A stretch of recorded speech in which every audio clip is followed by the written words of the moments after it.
Buku Dunia Arab, pengarang Philip Kahiti, halaman 117 sampai dengan halaman 121. India mempunyai peranan sebagai sumber ilham yang terdahulu, terutama dalam lapangan filsafat, kesusastraan dan ilmu pasti.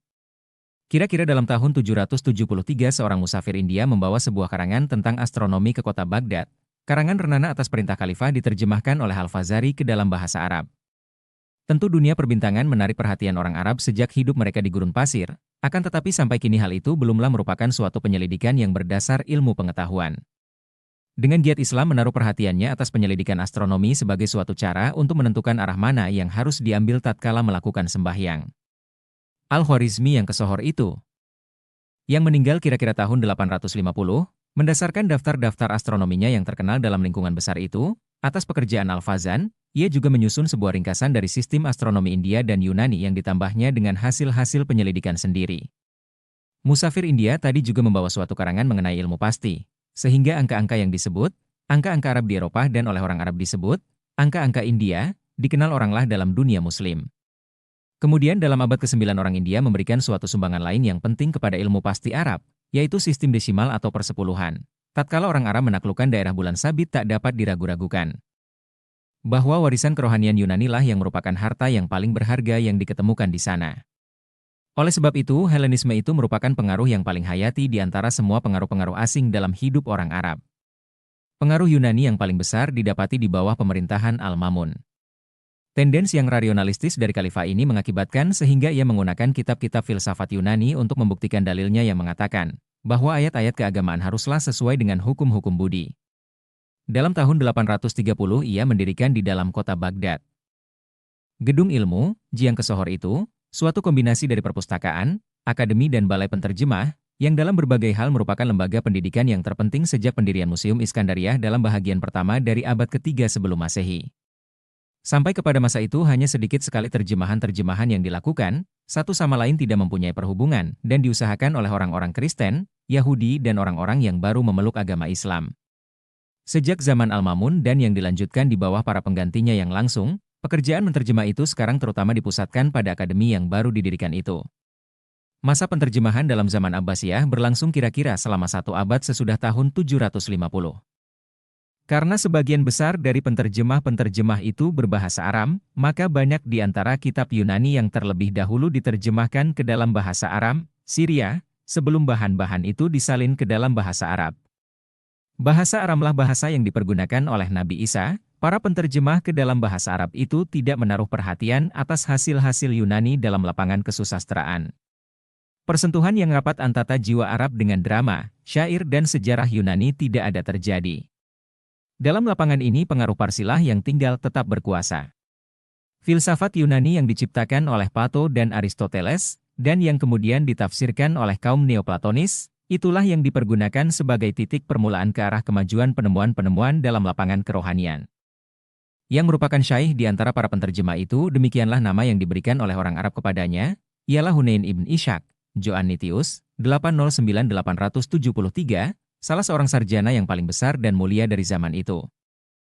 Hunain adalah seorang Kristen Nestorian, yang semasa mudanya bekerja sebagai apoteker pada seorang tabib. Sekali peristiwa tuannya melemparkan ucapan pedas kepadanya dan berkata, bahwa orang-orang dari Al-Hirah, Hunain dilahirkan di sana, tidak ada pengetahuannya tentang obat-obatan dan lebih baiklah ia bekerja sebagai penukar uang di pekan.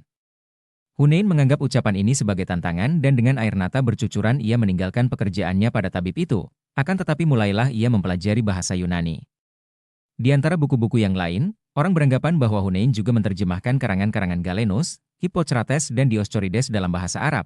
Demikian juga dengan kitab Republik dari Plato dan kitab-kitab kategori Metafsika dan Magna Moralia dari Aristoteles. Namun di antara semua ini usaha terutama dari Hunain ialah terjemahan dari hampir seluruh hasil-hasil pengetahuan Galenus yang dibuatnya dalam bahasa Syria. Kitab tentang anatomi dari Galenus yang terdiri dari 7 buah jilid dan sudah hilang dalam bentuknya yang asli dalam bahasa Yunani, untung sekali masih didapati dalam bahasa Arab.